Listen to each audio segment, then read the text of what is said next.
These Enigma episodes have been supported by the Economic and Social Research Council, or ESRC, as part of their annual Festival of Social Science. This festival celebrates the amazing research and advancements of our best and brightest scientists, and this year almost 500 events are happening all over the country from Saturday the 2nd through to Saturday the 9th of November 2019. You can check out the official hashtag, ESRC Festival, on Twitter, and you might even find that some of the events are in the news.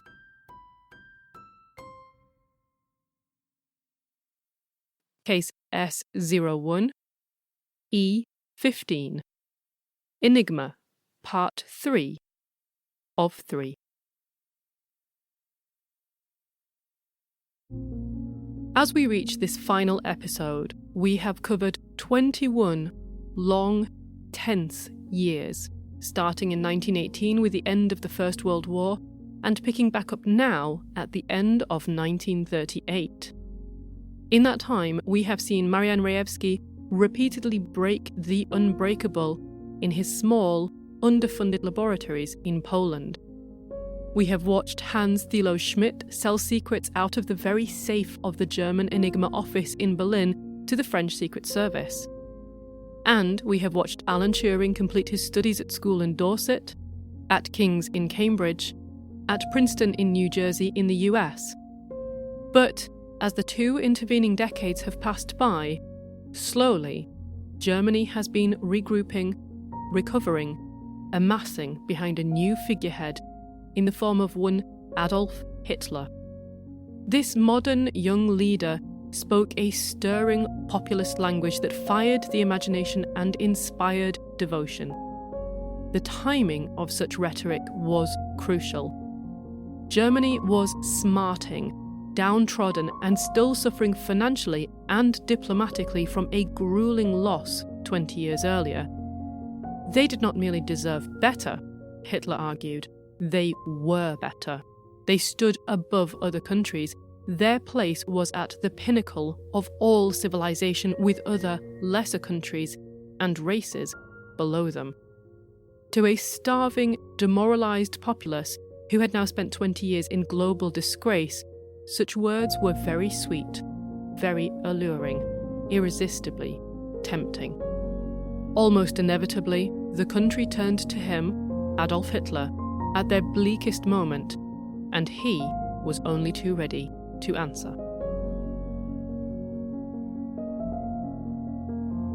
Welcome to En Clair, an archive of forensic linguistics, literary detection, and language mysteries. You can find case notes about this episode, including credits, acknowledgements, and links to further reading at the blog. The web address is given at the end of this episode. And if you get a moment, leave us a rating wherever you get your podcasts from.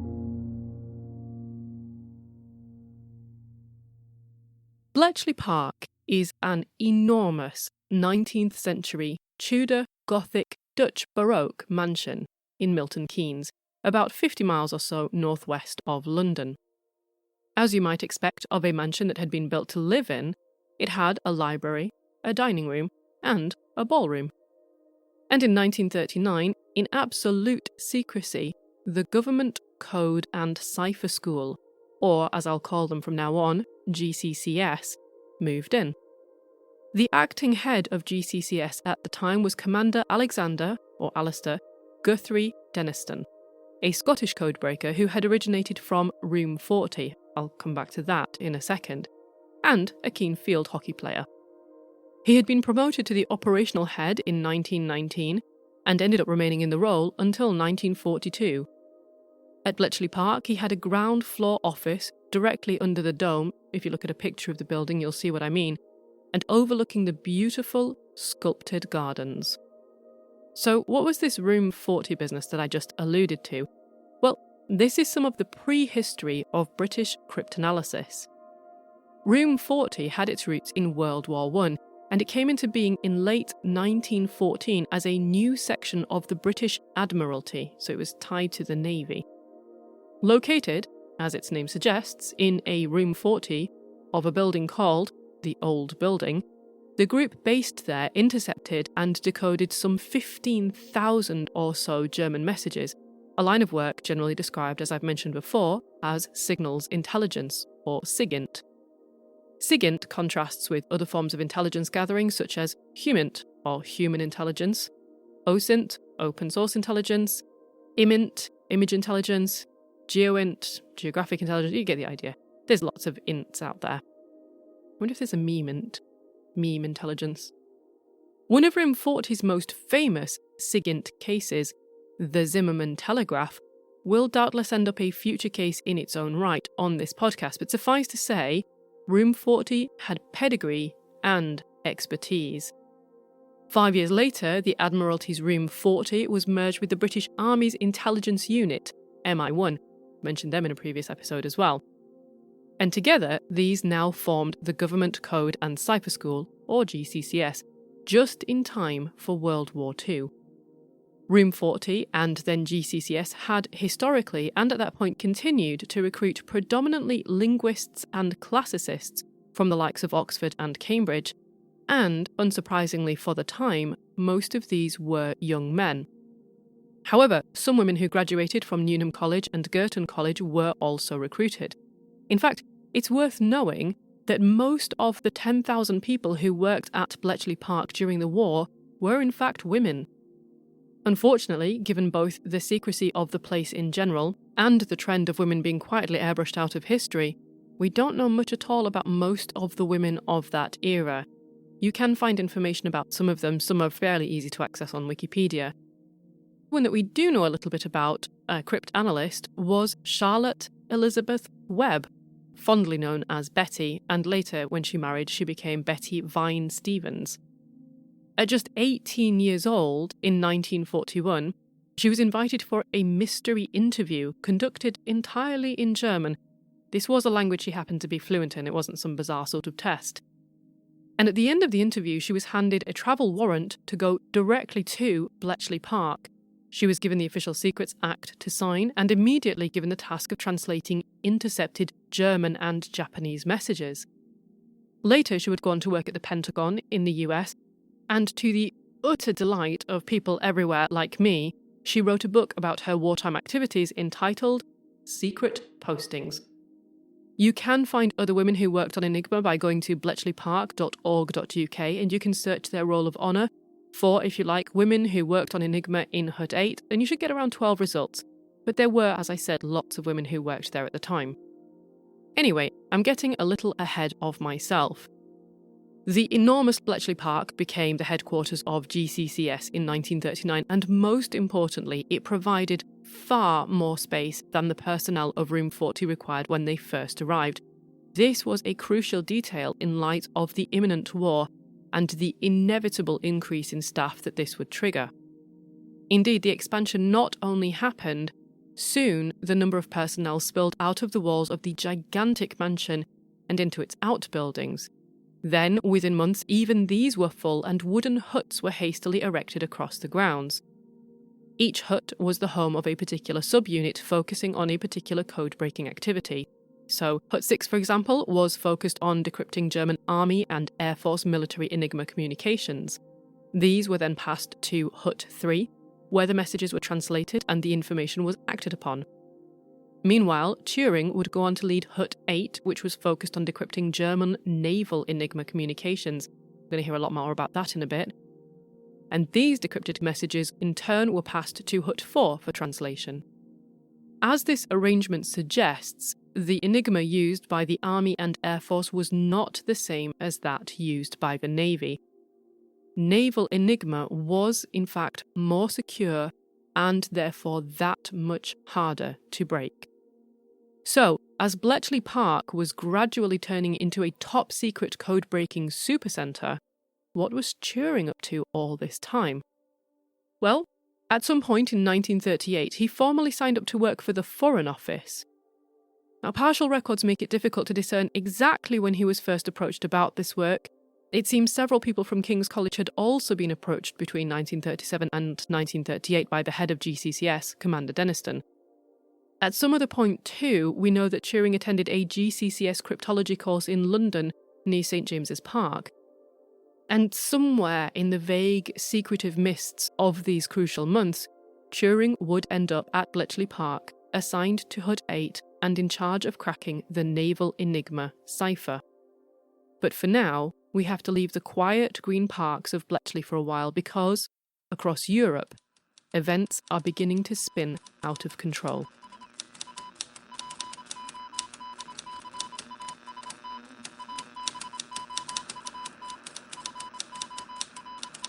As 1938 began to draw to a close, the Germans utterly crushed all the advances made by the Polish Bureau Shifrov in one ghastly move. They updated the number of scramblers in the Enigma machine from 3 to 5. The number of distinct arrangements of the scramblers accordingly rose a full order of magnitude from 6 to 60. But this wasn't all. They also increased the number of plugboard cablings from 6 to 10, which meant that the number of swapped letters rose from 12 to 20. As a result, the number of possible keys went from 10 quadrillion to 159 quintillion. That's 159 followed by 18 zeros. Enigma was still not unbreakable, technically speaking, but the number of bombs the Bureau Shifrov would have to create to deal with the increase in possible keys was 15 times greater than their annual budget. Likewise, the perforated cards, the Zygalski sheets, were a nice idea on, well, paper, but in practice, they were extremely labour-intensive and incredibly time-consuming to produce. After 3 months, they had only been able to create 1/3 of the cards required for the Enigma machines with 3 scramblers. At the same pace, it would take literally years just to get to the same incomplete point for the Enigma machines with 5 scramblers. In the end, the Poles were defeated not by lack of ability, as Rejewski's repeated advances in the face of astounding odds so clearly demonstrates. Instead, they were defeated by a lack of funding, a shortage of equipment, and ultimately, by the political and military situation. Enigma was a mechanical cipher, and to keep up with its ever-growing scale and scope, it had to be tackled mechanically. Yes, mathematical skill was utterly crucial, but so too now was the substantial technological resources. The Poles had the former. Indeed, for a while there, it seems that they had the finest cryptanalyst in the world. But without sheer financial and technological resources, the Poles simply could not bring that priceless intellectual advantage to bear. As Enigma mutated and became ever more complex, so too did Hitler's rhetoric become ever more fervent, more supremacist, more dangerous. He had already begun to step up his anti-Polish vitriol, and it was clear even to denialists that an invasion of Poland was on the not-too-distant horizon. Major Guido Lange, overall head of the Bureau Shifrov, and Captain Maximilian Tschitschky, head of the German section of the Bureau, were finally given permission to share all of their details of their progress with the British and the French. The plan was to get the information out of Poland into the hands of the Allies before the invasion began. If, or rather when, the Germans got into Warsaw, they would inevitably tear the Bureau Shifrov apart looking for any useful information. If the immense progress on Enigma had not already been smuggled out by that point, then the Poles themselves would have to destroy it. This would be throwing away literally decades of laborious breakthroughs, and it would be devastating. But even that would not be as bad as letting the Germans realise just how far they had been able to crack Enigma. In the hands of the Allies, however, this work could aid in defeating the Germans and getting them back out of Poland.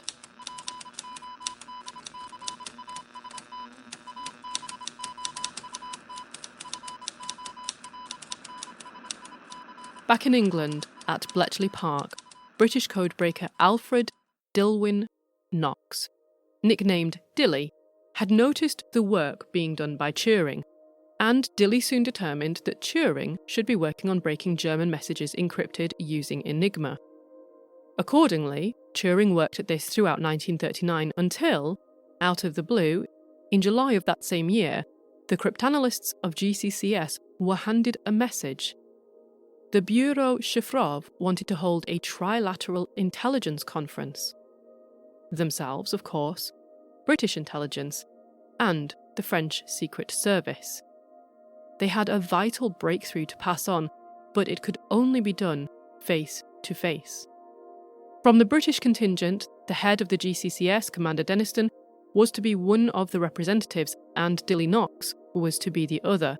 But he had already attended another trilateral meeting with the Poles and the French in Paris in January of that year, where the French had acted as a sort of intermediaries, and that had proven, from the perspective of the British at least, completely fruitless. He did not anticipate this to be any more productive, and worse, it was that much closer to the border of Germany, which was on the knife edge of a massive invasion into the very country to which he was now about to travel. Business, however, was business, and never more so than during wartime. So, on an otherwise unremarkable Tuesday the 25th and Wednesday the 26th of July 1939, representatives of the British, French, and Polish intelligence agencies gathered in a secret forest location in Pirie, just to the south of Warsaw. On the first day, the conference opening was marked by characteristic Polish military formality, which apparently vexed and wearied the British.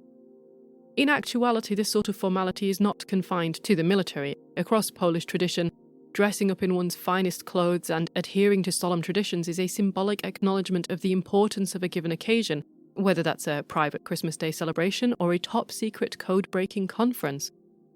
The Polish were, in fact, trying to give due reverence to the proceedings and to their guests, but as can so easily happen in intercultural gatherings, the intention seems to have been entirely misconstrued. Dilly Knox, for instance, was supposedly convinced that such a show was nothing more than a compensatory tactic by the Poles, who had actually somehow lied or exaggerated about the achievements of their mathematicians. On the ride home in the car from that first day's ceremonies, Knox supposedly exploded into an extended rant. In another account, this was described as a tantrum, motivated by even less admirable feelings still. Dilly was, according to Gordon Carrera's 2014 account of the matter, incensed that the Poles had beaten him to the solution. Whatever the real cause of Knox's feelings that day, the next morning when he met the team of mathematicians, he was, by all accounts, a great deal calmer. Probably oblivious to Dilly's feelings on the matter, the Poles proceeded with their big reveal and handed over all of the information they had.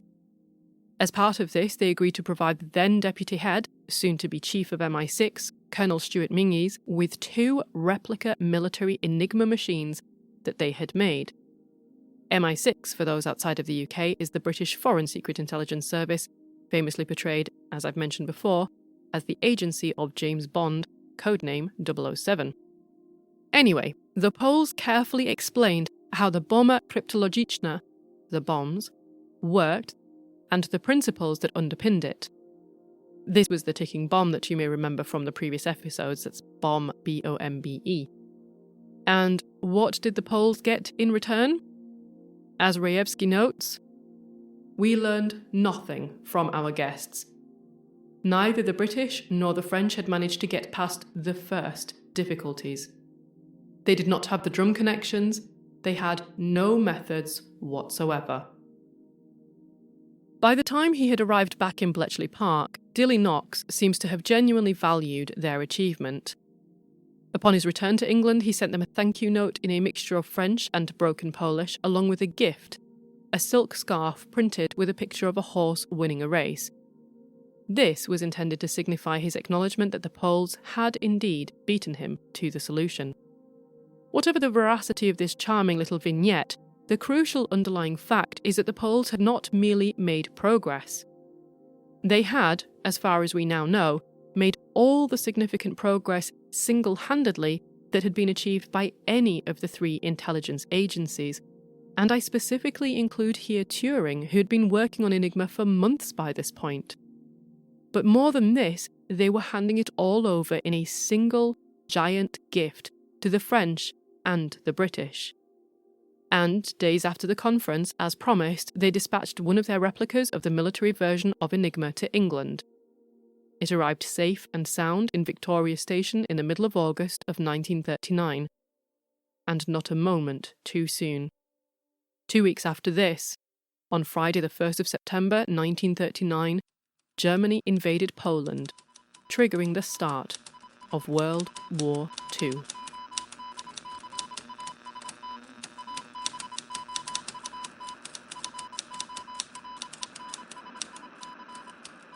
War. Another war. For far too many, the horrors and losses and devastation of the First World War only 20 years earlier were still fresh in mind. And now here they were marching into a Second World War.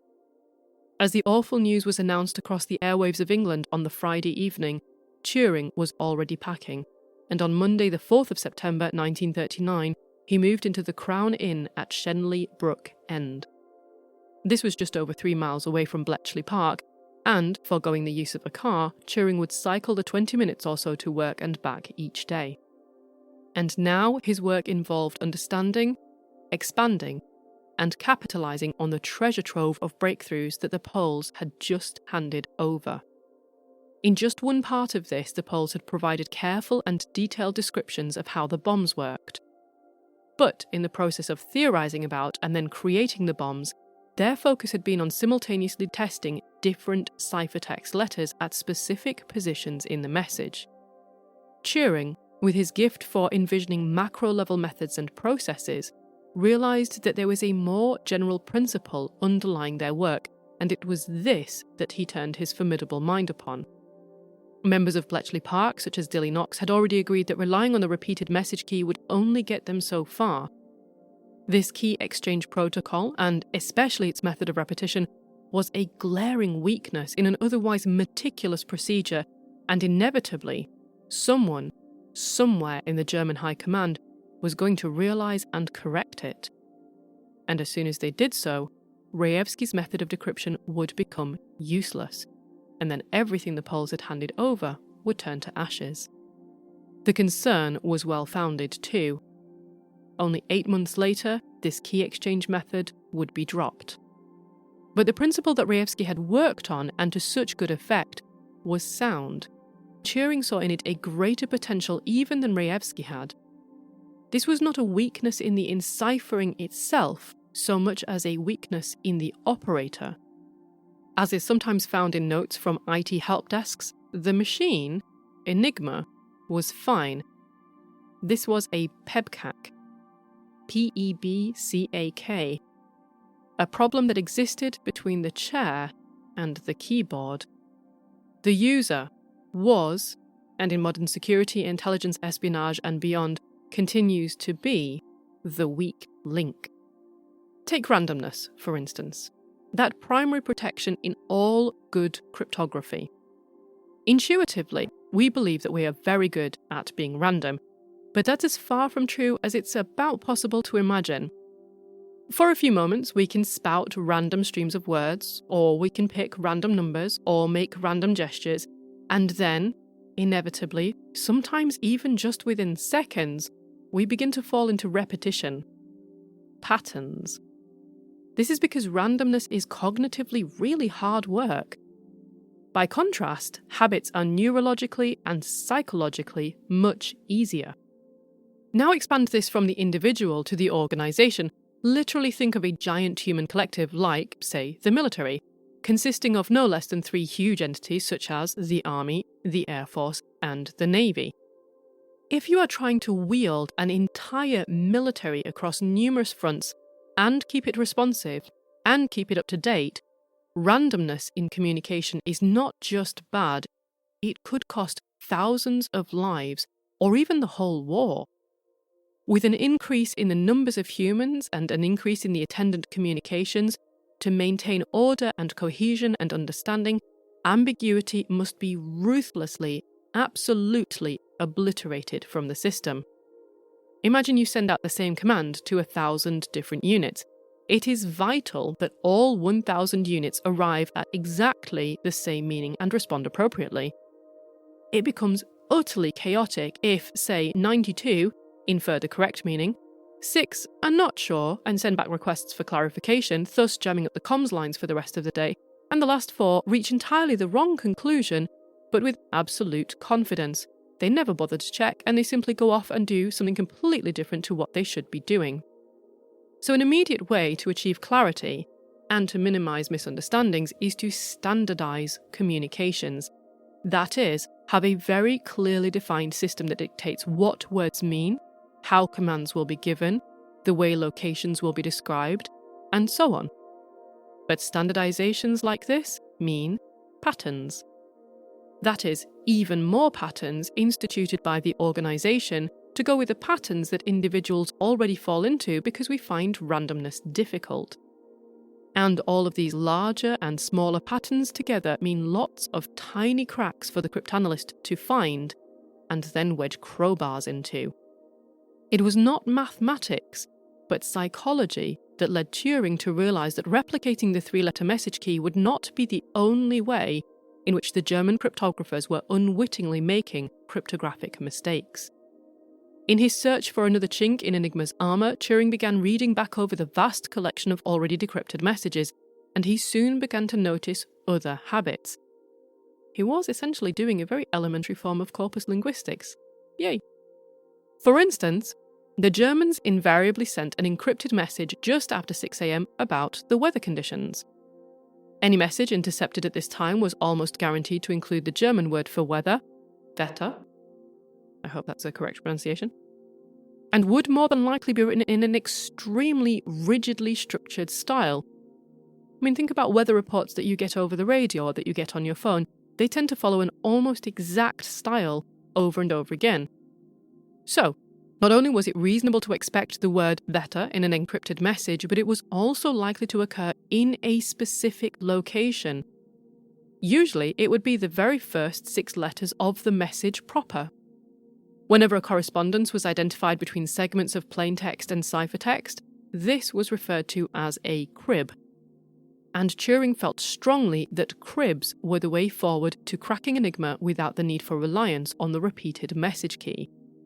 Logically, if you know that a particular segment of an encrypted message represents, say, Wetter, you can work backwards from this to determine the machine's settings.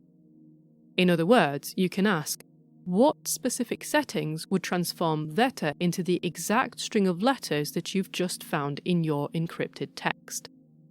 Unfortunately, the simplest way to do this was also impossible on a practical level.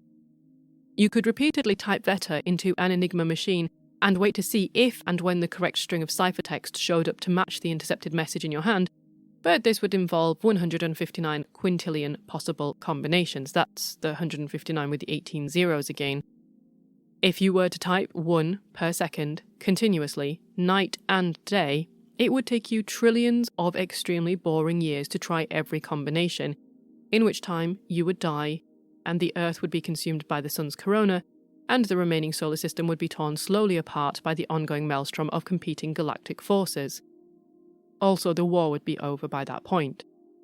So, to shorten this process somewhat, Turing instead relied once more upon Rejewski's ideas.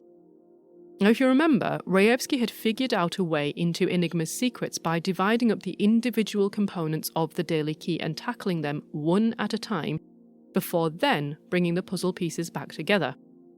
If Turing were able to find something in the crib he had identified that reflected only the scrambler settings, not the plugboard cablings, he would be drastically reducing his workload exactly as Rejewski had done. And the solution he landed on was pretty similar to Rejewski's idea of chains of letters, but rather than looking for these within the twice encrypted message key, which Turing rightly deduced would eventually be dropped by the Germans, he found that he could use the guessed plaintext, that is, these cribs like Wetter, to identify loops in the links between plaintext and ciphertext letters. But it would still take one replica Enigma machine far too long to test all the possible settings now. In a perfect world, the messages needed deciphering within hours or even minutes. But this is where machines have the advantage over people. If a task will take one machine 1,000 hours, then how long will the same task take 1,000 machines? Of course, 1,000 machines would be nice, but back in the real world, the GCCS did not have infinitely deep pockets to afford such an extravagant solution, and even if it had, they simply didn't have the time. This was a race, and every minute was precious. Turing therefore suggested that 3 replica Enigmas could be wired together in a loop to cycle through the possible permutations of initial scrambler settings. Again, not unlike the bombs that Rejewski wired together. When the correct settings were identified, an electrical current would flow through all 3 machines, and a light bulb would illuminate.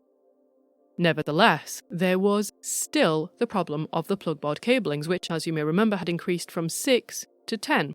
But here, again, Turing found a solution similar to Rejewski's. Once the correct scrambler orientations and positions had been identified by the loop of machines, the cryptanalyst would choose a ciphertext that likely had a crib in it, like better. They could then type that message into the machine and examine the resulting plaintext, especially around the crib word, and this would give them some crucial insights into the letters of the crib that had been swapped. History has it, especially in Hollywood versions like The Imitation Game, which I do love, by the way, but it does have its limitations as well. History has it that Turing's solution met with horrified resistance, especially when the probable cost was worked out. Quite how this wrinkle was ironed out, if indeed such a wrinkle actually ever existed, we will probably never know. But in the end, Bletchley Park found £100,000 in funding to build the machines. I say that in such tones because that's about £6.5 million, or about $8 million in today's money. Now, for any project, this is a substantial outlay. But imagine you're signing off on this. You are signing off £6.5 million on an untested idea during a war when money is already hemorrhaging out of the national coffers, and this could be the decision between a different piece of equipment that has real-world impact on the field somewhere versus this theoretical idea that might potentially crack this uncrackable code in the background. So the fact that this was signed off on, this was an extraordinary mark of trust. Or desperation. Or possibly quite a lot of both. The job of building the machine was entrusted to the British Tabulating Machinery Factory in Letchworth, and the chief engineer, Doc Keane, that is his real name, was able to build a machine which would noisily work its way through all 17,576 possible combinations in about 12 minutes. And, in homage to the Poles, these machines were named bombs.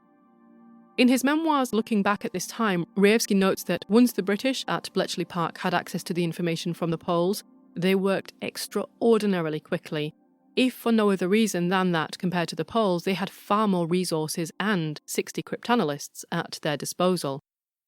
After this point, the large majority of keys, that is 83 out of every 100, would be recovered by Bletchley Park. Success, it seemed, might now be on the side of the British. Or was it?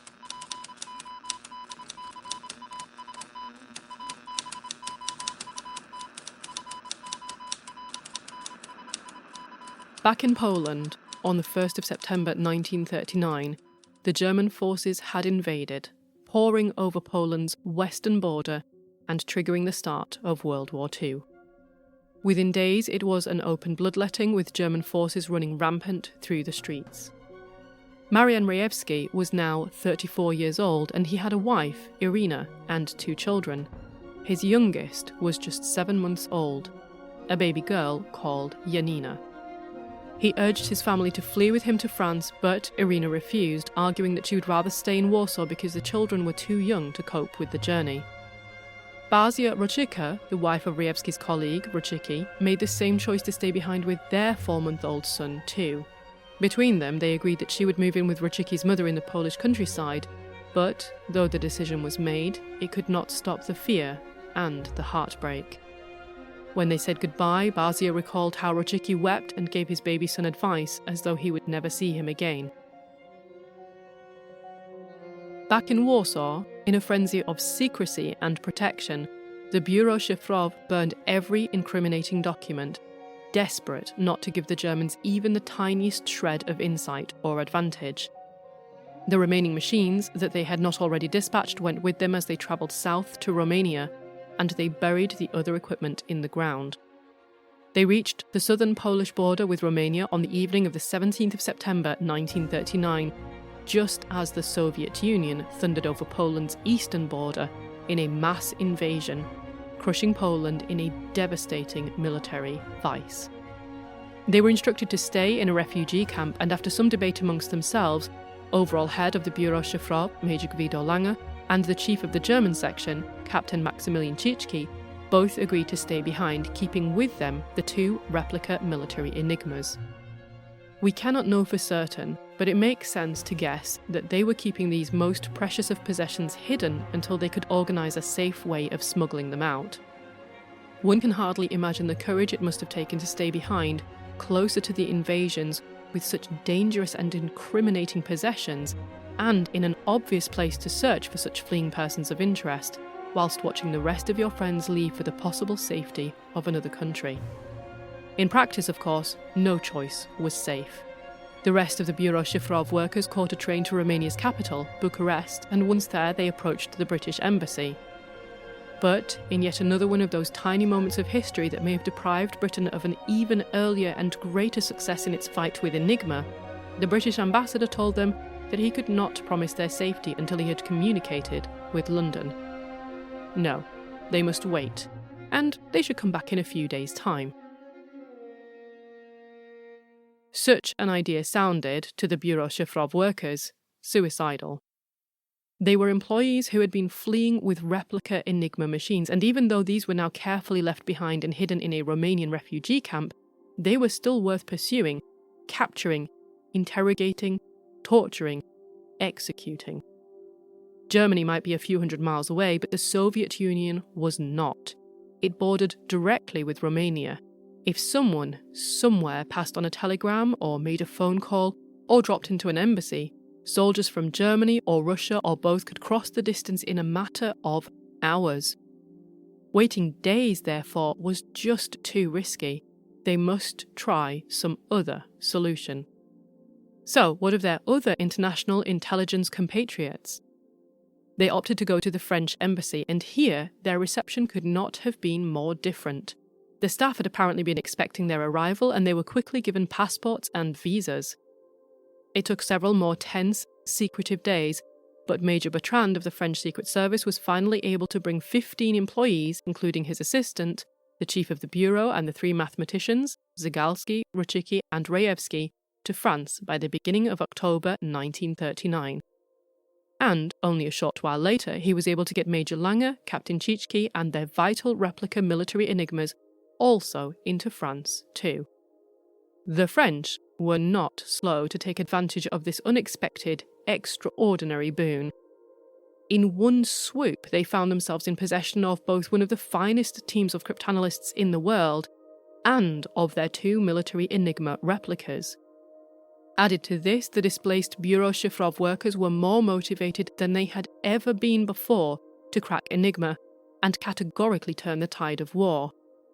Many of them had just left behind family, wives, children, babies, in a country that was being torn apart by two invading armies. In vain, the British requested the services of the Polish cryptologists, but Bertrand, France, was not sharing this newfound crack team of codebreakers. In no uncertain terms, Bertrand made it clear that Rejewski, Zygalski, and Ruchicki would not be permitted to work for the British or to travel to the UK. Instead, they were to remain with the Polish army in exile in France. Accordingly, a Bureau Szyfrow workshop was created in Vignoles, approximately 40 kilometres from Paris, and there the Poles were encouraged to continue their work on Enigma. Now, this might sound mean-spirited or even unpleasant of Bertrand, but it's vital to also remember the context of the war at the time. Germany was delivering a staggering victory over Poland, the country on its eastern borders, within weeks. And the Soviet Union was heavily assisting. And who was on Germany's western borders? France. Now, all at once, the possibility of an invasion into French soil had become a probability. Indeed, maybe even a certainty. Bertrand wasn't being intellectually selfish or plain greedy, or at least that wasn't his only motivation. he was throwing every possible defence he had between his country and the seemingly unstoppable German army.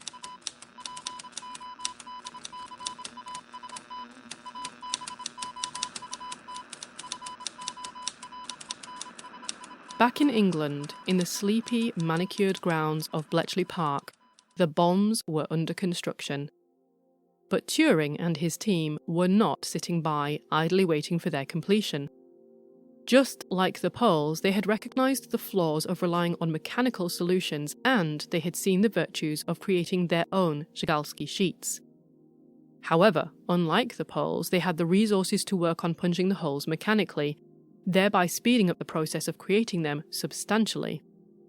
Indeed, at some point in January of 1940, Turing travelled to France and paid the Polish team a visit in Vignoles to discuss the mathematical logic underpinning the Poles' success with Enigma thus far. He brought with him a set of 1,560 Żugalski sheets. These, he explained, were still being used by the British since through them they were able again to read German Enigma messages. 3 months later, on the 14th of March 1940, the first prototype bomb was delivered to Bletchley Park. And, in a classic over-exuberance of naming, it was rather prematurely called Victory. Unfortunately, Victory proved to be less victorious, more laborious. Sorry, that was an awful joke. It was slow and inefficient, and essentially, near enough, useless, other than as a learning exercise, which is always good. But you don't really want to throw money away on that kind of thing. Luckily, the Bletchley Park team also had on hand another exceptionally talented Cambridge graduate by the name of Gordon Welchman. Welchman substantially upgraded the design, creating a so-called diagonal board, which, in yet another misnaming incident, happened to be neither diagonal nor a board. More important than its name, however, was its purpose, and its job was to speed up the process of checking possible configurations. However, just as the machine design was upgraded and submitted, the Germans too upgraded their key exchange protocol. This, as you will know only too well by now, was their method of repeating the key twice at the start of their message. As Turing had predicted, someone had finally recognised the highly problematic nature of this approach, and on the 1st of May, the practice ceased. 10 days later, on the 10th of May, Germany invaded France. Scrambling to protect his valuable assets, Major Bertrand arranged for Rejewski, Żugalski and Roczycki to be evacuated to Paris on the 13th and 14th of May, and there they remained until autumn. Finally, they returned to an unoccupied area of France, but it made little difference now where they were. The Germans had finally begun to perfect their method of encryption to the extent that any serious efforts at breaking the cipher now absolutely required substantial mechanical support. In turn, France was fighting an advancing war on its own soil, one that would quickly turn even more bitter as Italy too crossed the Alps and began to attack from the northeast. Entangled in such desperate straits, France could not provide stability, resources, or even safety. In one move, 2 of the 3 forces arrayed against Enigma had been neutralised. Not only were the Poles now frustrated in their efforts, so too were the French. The development of ever more complex bombs, which would decrypt German messages using different methods, was now left entirely to the British at Bletchley Park. The fall of France took 6 weeks, ending on the 25th of June, 1940. Around 5 weeks after this, on the 8th of August 1940, the second version of the machine arrived in Bletchley Park. Formerly named Agnus Dei, but affectionately nicknamed Agnes, this new machine was precisely what Turing had had in mind. Within 2 years, there would be 18 bombs hard at work cracking Enigma communications night and day. But the Germans had not yet finished perfecting Enigma, and they were about to make it even harder still.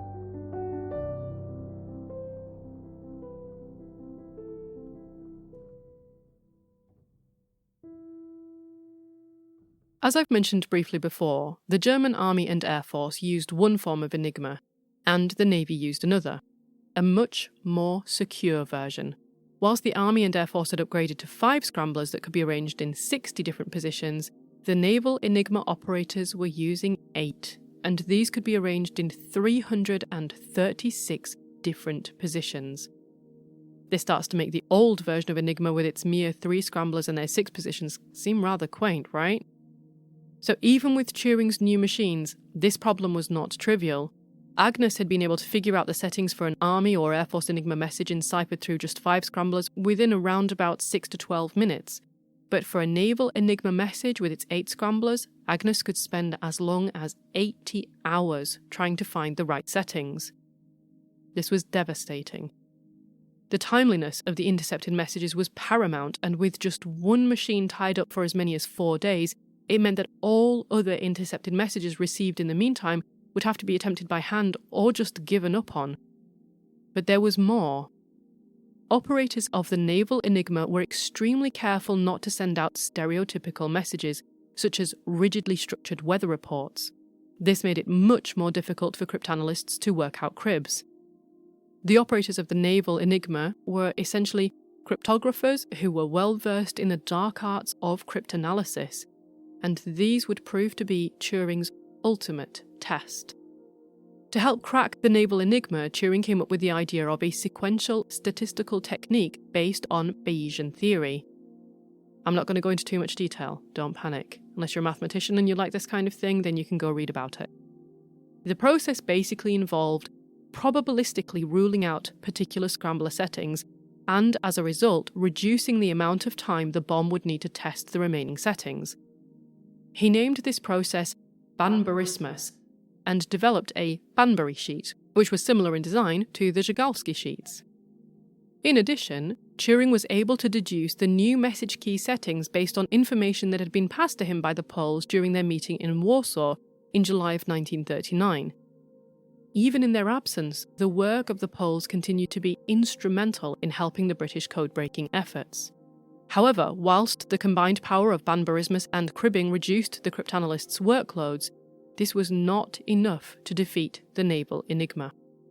Without cribs, the British could not break any Enigma messages. If they could not break some Enigma messages, they would not be able to identify any cribs. The only other way to read Enigma, as was acknowledged by Turing and his colleagues, was if settings were captured from a submarine. The decryption blackout was devastating. In the Battle of the Atlantic, one of the most complex and bloody naval wars in history, German U-boat attacks were routing Allied ships that were trying to send across food and arms supplies. Without access to German naval communications, Allied ships had no idea where the U-boats were located and were unable to plan a safe path through the waters. And without food and arms, the UK was increasingly vulnerable. For a brief window from the 22nd to the 27th of April 1940, the Bletchley Park cryptanalysts were able to read German naval communications, but only after days of work. One German message intercepted on the 23rd of April was finally cracked and read at Bletchley Park 18 days later on the 11th of May. The time it took to read the messages meant that the information they gleaned was too out of date to be operationally useful, but crucially, there was still something that the cryptanalysts could learn from them. These decryptions gave Turing the way into the naval Enigma that he had been working towards. Turing was eventually able to use Banburismus, his sequential statistical procedure, to break another 3 days' worth of naval Enigma messages, the 14th of April, the 8th of May, and the 26th of June 1940. Each one of these was a staggering success in its own right, but after their expansive ability to read the Army and Air Force Enigma messages almost at will, it must have felt like pitiful progress. Many different strategies were attempted to find a way into naval Enigma, and each had varying degrees of success, but ultimately the one which proved most comprehensively and completely successful was theft. Like the breakthroughs of the Poles, which Rejewski himself acknowledged would not have been possible without the documents stolen by Hans Thilo Schmidt, cracking Enigma at Bletchley Park came down to the acquisition of German naval codebooks. In March, May, and June of 1941, several German ships were captured and naval codebooks retrieved along with an Enigma machine. With these, those entire months of communications were effectively transparent to the British.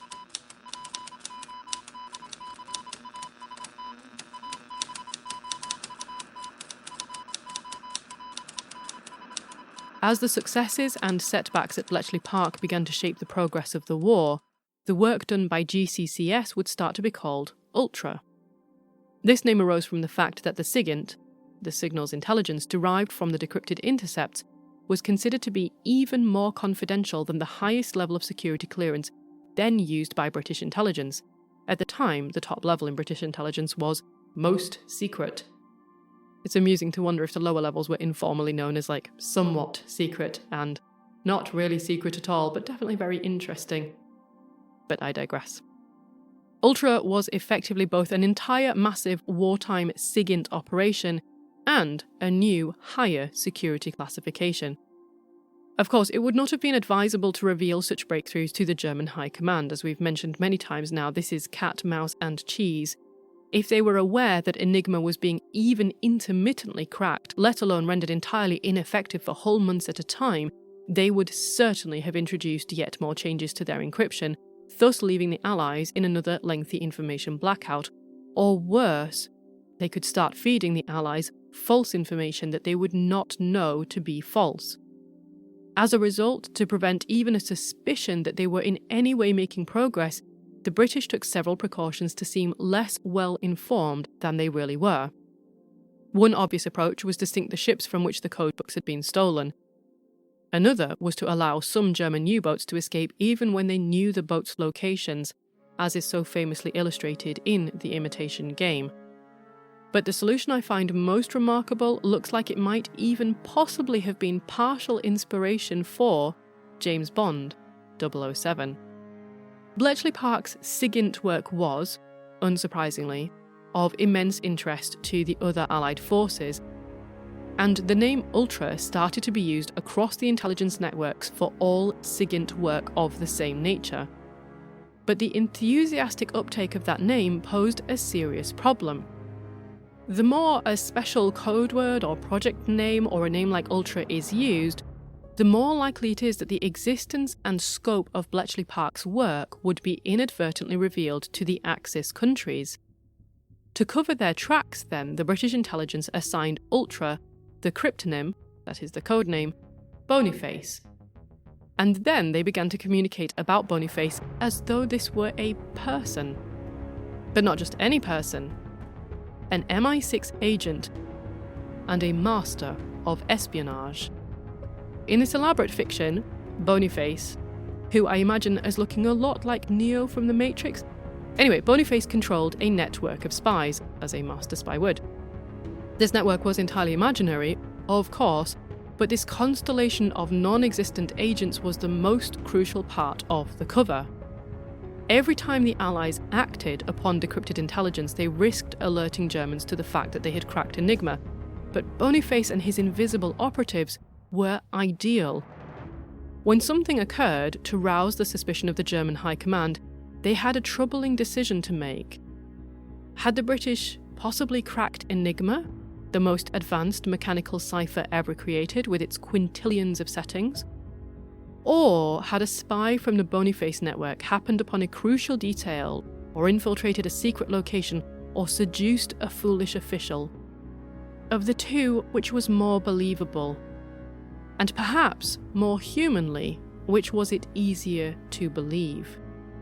The possibility that Enigma could have been compromised would be such a unilaterally devastating blow, whereas a spy getting lucky was unfortunate, annoying, but it wasn't necessarily going to happen again. It is perhaps easier to think that humans are flawed, and that machines are flawless. Whatever the decisions made behind the scenes, Boniface meant that the Axis powers wasted unknown amounts of time and energy chasing after non-existent secret agents, and it kept the decryption of Enigma safely under wraps.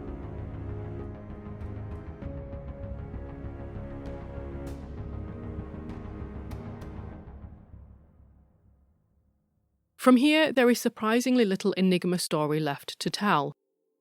For their efforts thus far in aiding the war, Alan Turing and Gordon Welchman, the fellow cryptanalyst who designed the diagonal board that was neither diagonal nor a board, were each given cheques for £200. That's about £10,000 in today's money, so it was certainly not small beans. The Prime Minister, Winston Churchill, also visited Bletchley Park on the 6th of September 1941, and subsequent events suggest that he was sufficiently impressed with Turing's work. Indeed, some while later when Turing, Welchman and another colleague, Stuart Milner Barry, wanted more staff, they simply went above Commander Denniston's head and delivered a letter directly to the Prime Minister making this request.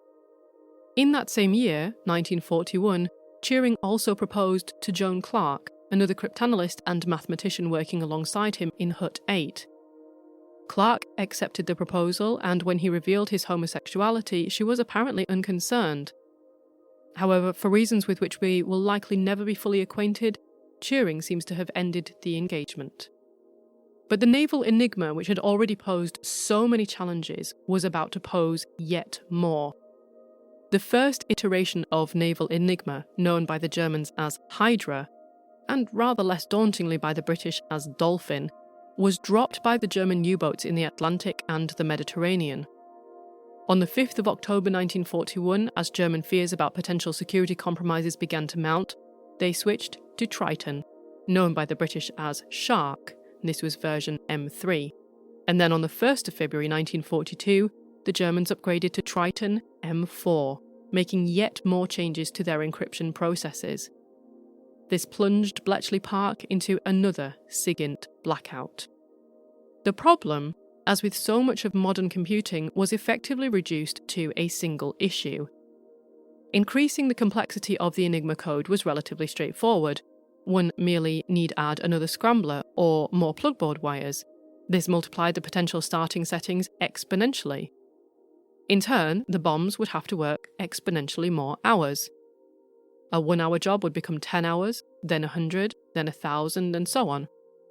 And there was only one realistic solution. The cipher could not be uncomplicated. All they could do was process it more quickly so that the increase in complexity was neutralised. The focus at Bletchley Park now was on how to develop the bomb technology so that it worked at a much higher speed. It all came down to processing power or computing speed.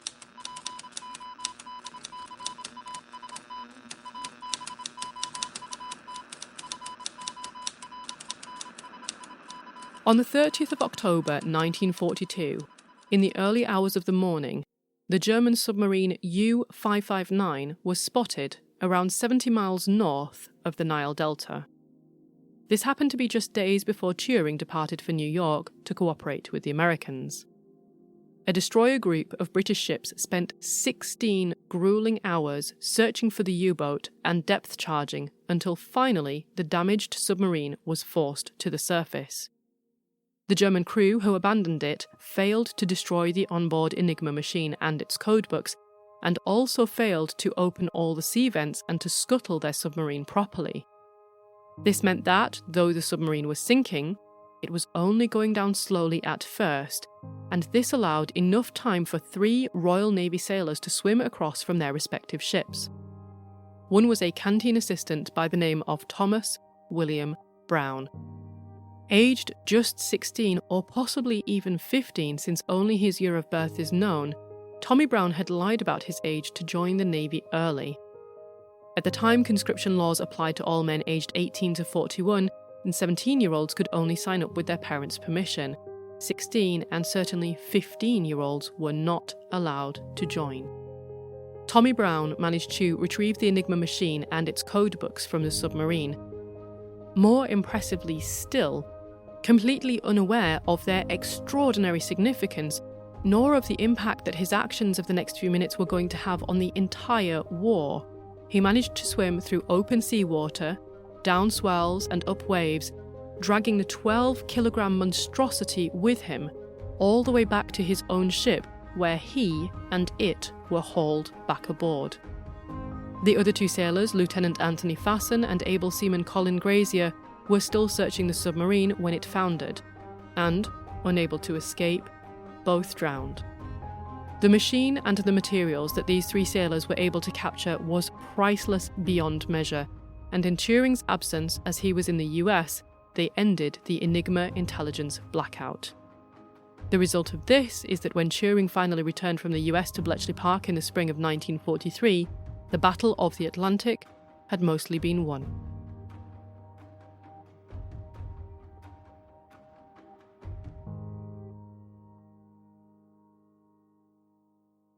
The war will not end for another 2 years from this point in the story, and yet already the fates of some of the people we have met are about to catch up with them. I wish I could say that each person met the outcome that they had earned, that they deserved, but the most awful truth that war reveals is how desperately unfair our fortunes can ultimately be. Exactly as Turing was heading to New York on the 8th of November 1942, the Germans moved into Vichy in France, where the Poles had been carrying on their work.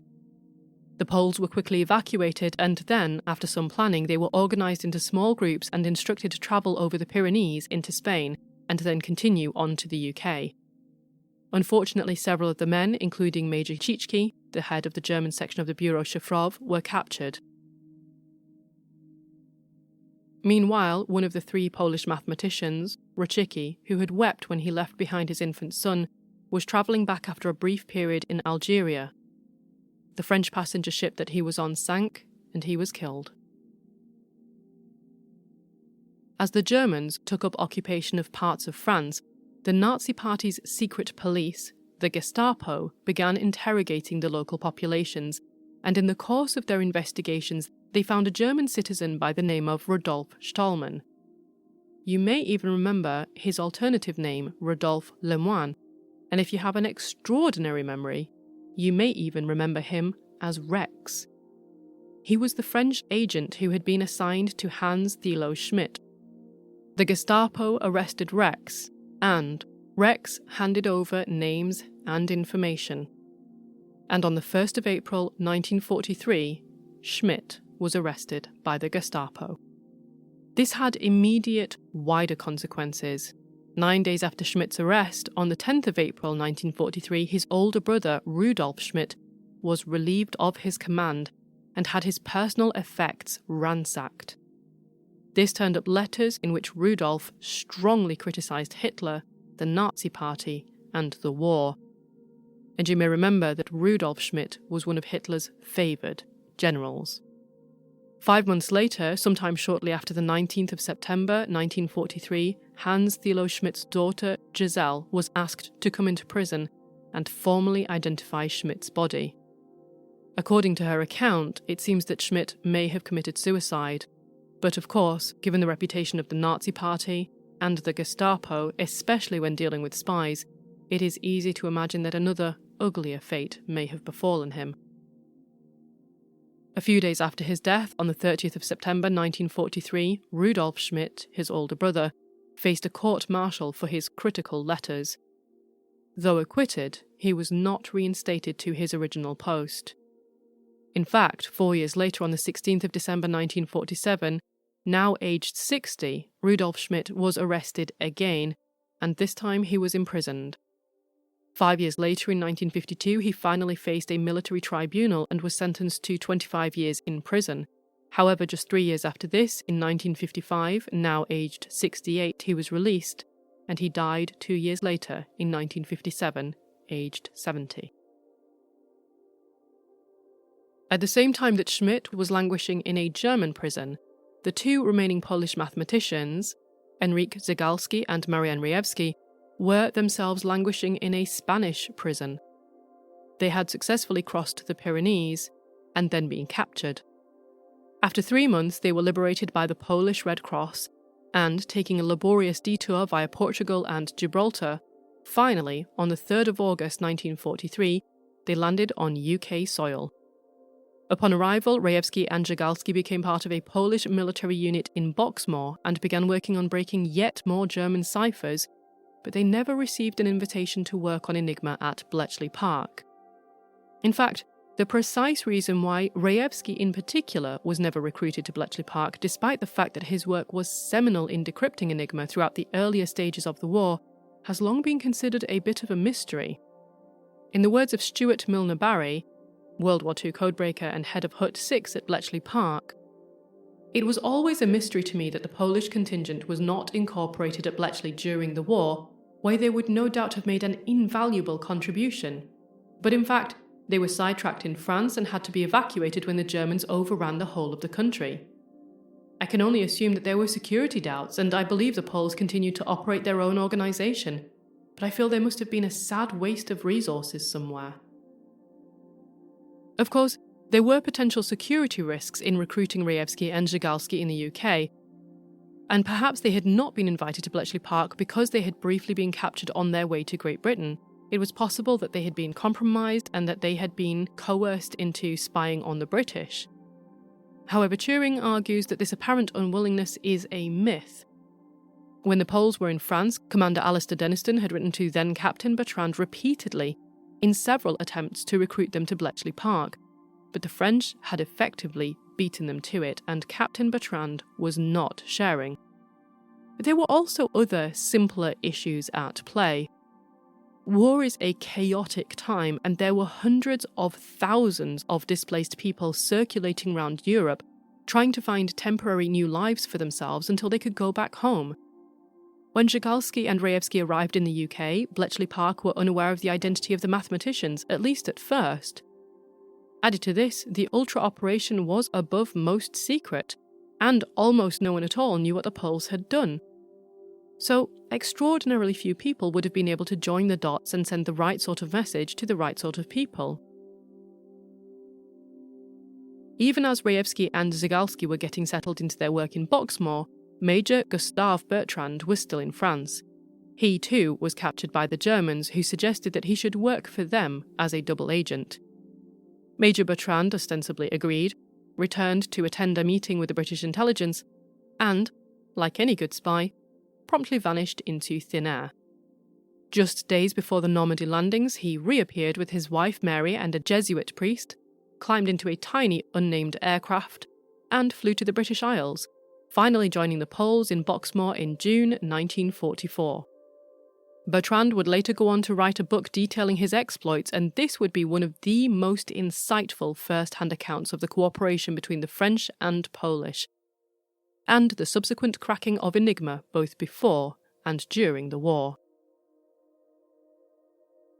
Perhaps aggrieved at the ongoing silence from Bletchley Park, or with newer information from Bertrand, or simply finally motivated by his own irritation, on the 1st of October 1944, 3 months after Major Bertrand's arrival in Boxmoor, Rejewski sent a letter of complaint to his superiors in London.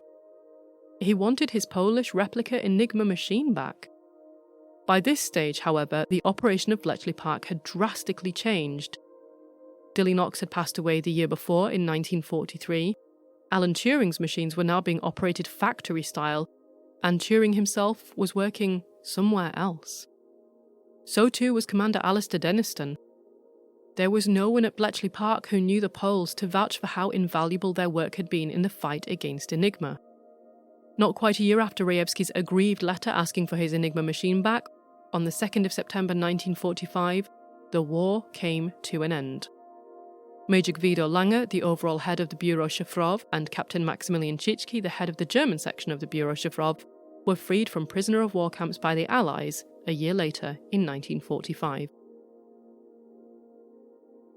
But what of that young man that we so lately met, Tommy Brown, the child who dragged an impossibly heavy Enigma machine and all its codebooks from a sinking submarine across the open sea back to his ship, and in so doing turned the course of the war? Only 3 years later, after that incredible event, in 1946, at the age of 18, Tommy was on shore leave and at home with his family. A house fire broke out, and he managed to rescue his sister Maureen. But in so doing, he was badly injured. Days later, those injuries would end his short life. And what of the 2 remaining Polish mathematicians? Henryk Zygalski, creator of the invaluable Zygalski sheets, opted to settle in the UK and became a British citizen in 1949. Dismayingly, his Polish qualifications were treated as effectively meaningless in the UK, and he was forced to re-qualify via the Polish University College. A report from Imperial College London in 1951 described him patronisingly as capable of originality in mathematics. He took English lessons and married a British woman named Bertha Blofeld. Eventually, he began work as a lecturer in mathematical statistics in the Battersea Technical College, which would later become the University of Surrey. Not long before he passed away, he was awarded an honorary doctorate by the Polish University in exile. He died on the 30th of August 1978.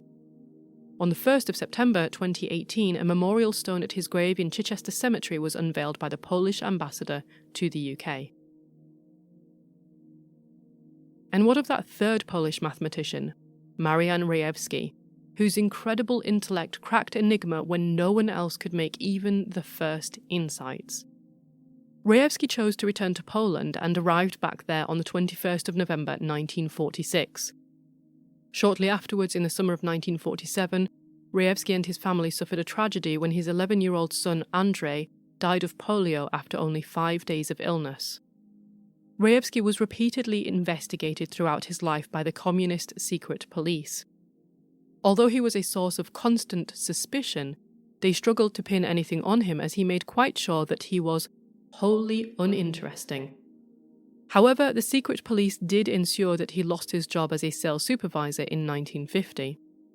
He spent most of the rest of his working life as a bookkeeper at the Provincial Union of Labour Cooperatives until his retirement in 1967. In the same year, Colonel Władysław Kozaczuk published a book entitled Bitwa o Tajemnic, Battle of Secrets, which briefly mentioned the contribution of the Polish mathematicians in cracking Enigma, but it did not name them. This book was in Polish, however, and Poland was still trapped behind the Iron Curtain, so it did not immediately become common knowledge. After his retirement, Rejewski and his family moved to Warsaw in 1969. The details of his involvement in cracking Enigma did not fully surface until Major Gustav Bertrand published his detailed memoirs in 1972. But again, Bertrand did not reveal the mathematicians' names. After this, however, Rejewski stepped forward and revealed his identity. He subsequently rose to prominence, gave television and radio interviews, and wrote several articles detailing the work of himself and his colleagues in Cryptologia. On the 12th of August 1978, he received the Officer's Cross of the Order of the Rebirth of Poland from the Polonia Restituta. And in 1979, he received the Silver Cross for services to the country's defence. The Polish Mathematical Society made an exception to its usual rule of only granting membership to those with PhDs, and made Rejewski an honorary member. Rejewski passed away suddenly in Warsaw on the 13th of February 1980 from a heart attack and was buried with full military honours in the military cemetery of Poważki. Rejewski went on to receive several posthumous awards from Poland, the US, and the UK. And finally, what of the fate of the last person in line to mechanise on a massive scale the decrypting of Enigma? What of Alan Turing? 7 years after the end of the war, at around Christmas time in 1952, then 39-year-old Turing had started a relationship with unemployed 19-year-old Arnold Murray. A few weeks into the new year, Turing's flat was burgled, apparently by an associate of Murray's. When Turing reported the crime to the police, they opened an investigation, and in the course of it, Turing acknowledged that he and Murray were in a relationship. At the time, in UK law, homosexual acts were deemed to violate Section 11 of the Criminal Law Amendment Act 1885, and both Murray and Turing were charged with gross indecency. At the end of March 1952, Turing pleaded guilty and was forced to choose between prison or a procedure sometimes informally known as chemical castration. At the time, this involved the individual being given injections of synthetic estrogen as a means of suppressing their sex drive.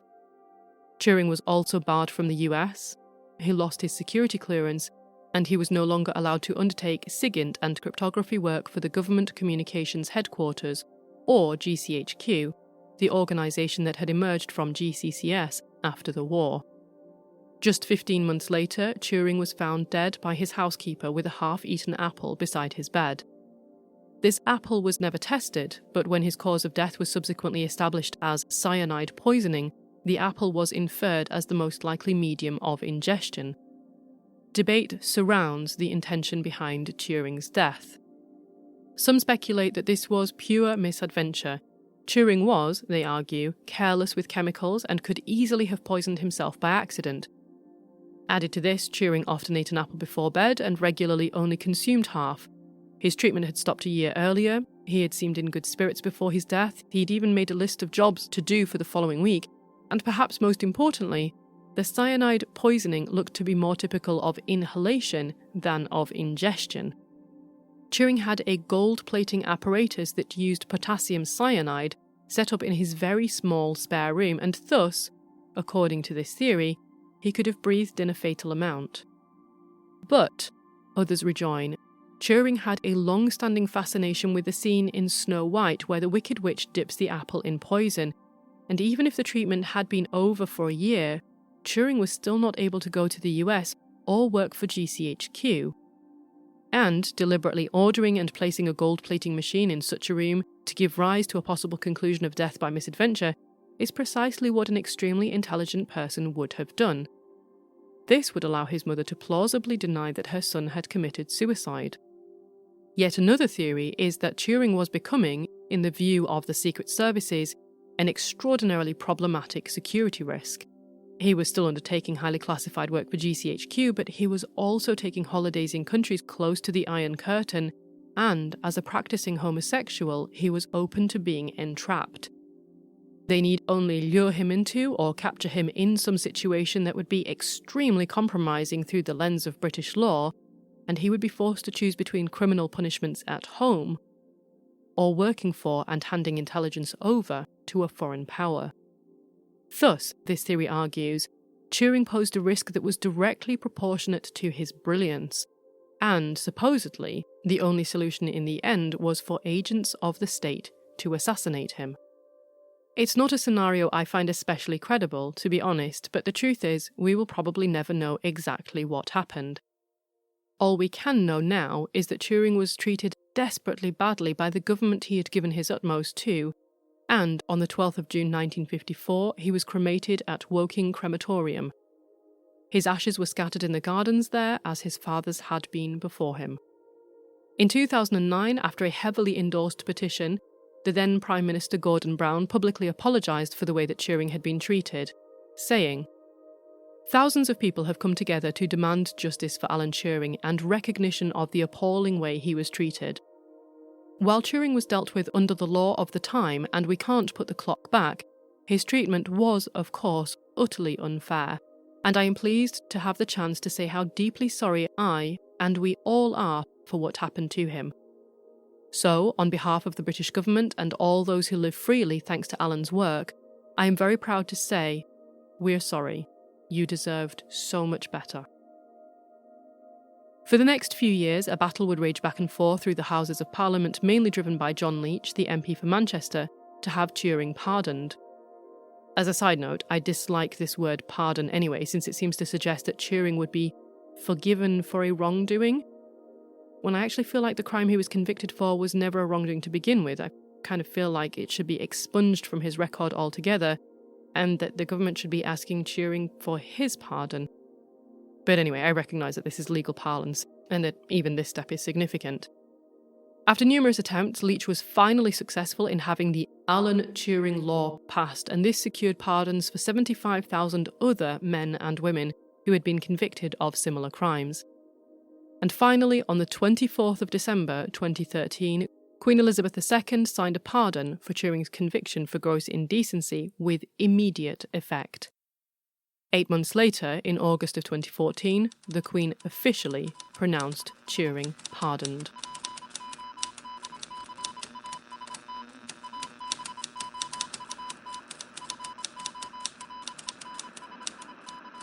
Some historians have argued that cracking Enigma at Bletchley Park was the key to Allied victory, but this has not gone uncontested. A more conservative, and more widely accepted interpretation is that cracking Enigma shortened the war, probably by around 2 years, maybe by 3 at an extreme, and it may have saved up to as many as 14 million lives. Without the intelligence gathered as a result of cracking the naval Enigma, the Battle of the Atlantic, argued to be the longest and most complex naval battle in history, would have significantly delayed the plans of the Allied forces for the D-Day invasion at Normandy in June of 1944. But perhaps most problematically, whilst the contribution of Turing has been celebrated, and rightly so, of course, this seems to have been at the expense of the incredible work and breakthroughs achieved by the Poles. Historically, their role has been downplayed or even entirely ignored in the West. Now, this may have been at least partly owing to the fact that Poland was, until 1989, on the wrong side of the Iron Curtain. Maciej Pisarski, the Deputy Chief of Mission for the Polish Embassy in Washington, has argued that the cooperation between Poland and the UK during the war more generally was not acknowledged once Poland effectively became a communist Soviet satellite state. Essentially, it would not have fitted the narrative of the time. In addition, in the aftermath of the war, the Allies were chiefly concerned with appeasing Stalin, which meant that Poland was, for all intents and purposes, thrown under the bus. In an attempt to raise public awareness of the Polish contribution to cracking Enigma, the city of Poznan and the Polish region of Wielkopolska, that is, Greater Poland, have created a dedicated travelling exhibition entitled Enigma, Decipher Victory. This exhibition has toured several countries, including Canada, the Netherlands, and Belgium, and funding for an Enigma education centre to be built in Poznan has been approved. In Poznan, where the Polish cryptanalysts' adventure with Enigma began, there is also a prism-shaped monument dedicated to Rejewski, Zygalski, and Rocicki. The monument was unveiled on the 75th anniversary of the first Enigma code being broken. It is located outside Poznan Imperial Castle, on the site of the Department of Mathematics where the 3 men had originally studied, and you can see a picture of it at the blog. Finally, for those in the UK, or who might one day visit the UK, Bletchley Park itself is now open to the public as a museum. You can walk the same grounds, see the same sights, and even sit in the same rooms where Turing and his team worked. A quick internet search for Bletchley Park should find you all the information you need. In conclusion, this Enigma miniseries is dedicated to all those who devoted their best efforts, and even their lives, to ending the war. No matter what nationality, gender, age, rank, or occupation, from junior canteen assistant to chief cryptanalyst. And this is especially dedicated to those who lived in anonymity and obscurity, whose personal silence ensured public safety, whose dedication and work has never been and will never be celebrated in worldwide Hollywood blockbusters, whose stories have even died with them. May we all be wiser, and in looking back, may we learn from our past a peaceful way forward to a better future.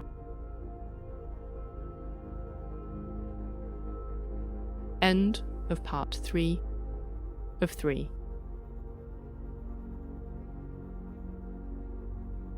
This episode of En Clair was researched and fact-checked by Rebecca Jagodzinski, and it was scripted, narrated and produced by me, Dr. Claire Hardacre. And it was supported by the Economic and Social Research Council, the ESRC, as part of their Festival of Social Science. However, this work wouldn't exist in its current form without the prior efforts of many others.